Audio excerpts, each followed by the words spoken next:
Inverses of linear functions. So in order to find the inverse of this function, the first thing I'm going to do is I'm going to replace the f of x with a y.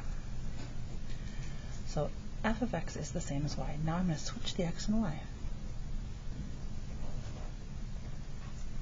And the last step will be to isolate the y. So to get y by itself, you're going to do PEMDAS backwards.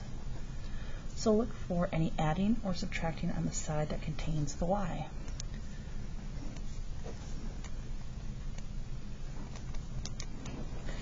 Opposite of adding is subtracting. Opposite of multiplying by 3 is dividing by 3.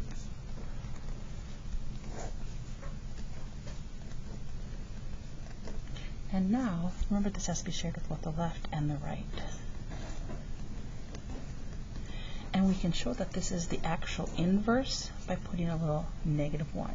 That's going to show us that this is the original equation and this is its inverse. Remember, it was f of x. So I'm going to put the little -1, and you're welcome to put a 1 in front of the 3. Welcome to put a 1 in front of the 3. Okay, so you could put a 1 in front if you'd like. Describe the relationships between input and output values of the original equation and the inverse equation. So whether you use the terms x's and y's, or you think of it in terms of domain and range, remember, and I think it's easiest for students sometimes because it's very wordy. If I made this up 1, 2, 3, and this would be 5, 7, and 9.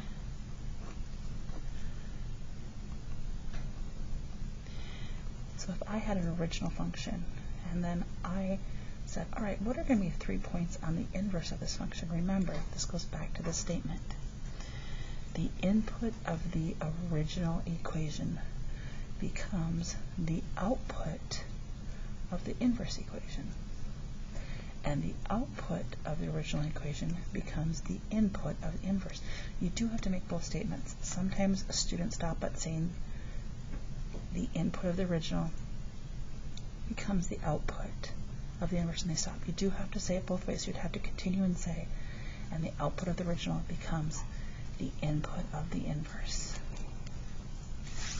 Okay, sorry that this did not show up. It shows up on my document, but not when I actually went ahead and graphed it. So I'm provided with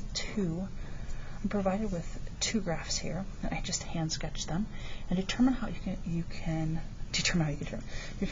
prove that the two functions are inverses of one another. Prove. Okay, well, there's a couple ways to do it. One is, this is the point 3, 3. So if we flip the x and y, if we would call this, for instance, if this is our original and we were saying this is the inverse, or vice versa, if I take 3, 3 and switch it, hey, it's on the purple line.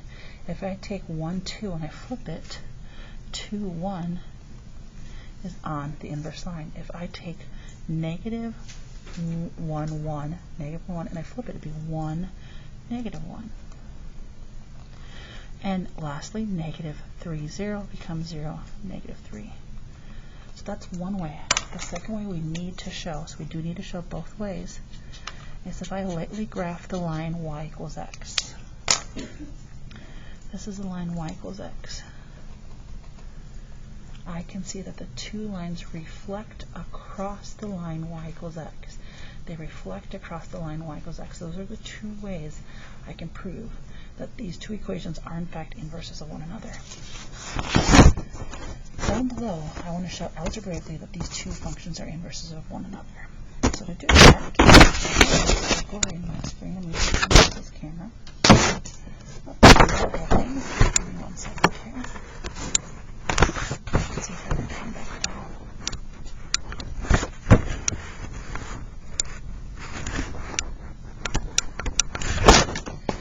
When I start to write, it's really looking blurry.